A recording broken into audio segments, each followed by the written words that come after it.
রাজ্যে নিপা সংক্রমণ, আক্রান্ত কাটোয়া নার্স, নমুনা পরীক্ষার রিপোর্ট পজিটিভ। আক্রান্ত নার্সের অবস্থা সংকটজনক, রাখা হয়েছে ভেন্টিলেশনে।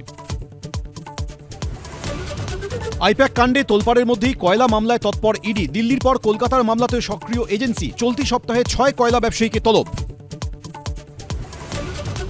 আইপ্যাক কাণ্ডের প্রতিবাদ, নবান্নের কাছে ধর্নায় বসতে চান শুভেন্দু। বিচারপতি শম্পা দত্ত পালের দৃষ্টি আকর্ষণ। মামলা দায়েরের অনুমতি দিল হাইকোর্ট।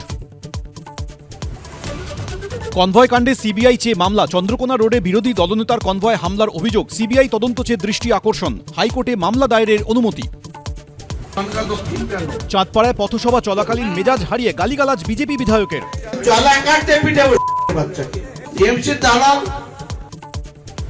তপসিয়ায় উল্টে গেল সরকারি বাস, জখম 14 জন যাত্রী। হাওড়া থেকে বারুইপুরের দিকে যাওয়ার পথে বাস দুর্ঘটনা। হঠাৎ করে বাইক এলো আর বাস ব্রেক করে ফেলে, যার জন্য পুরো বাস পাল্টি হয়ে যায়। সংঘাতের মধ্যে আরও 2000 মাইক্রো অবজারভার আনছে কমিশন। আজ কোচবিহারে অভিষেক, চন্দ্রকোনা রোডে শুভেন্দু। ঘণ্টাখানেক সঙ্গে সুমন, রাত 8টা।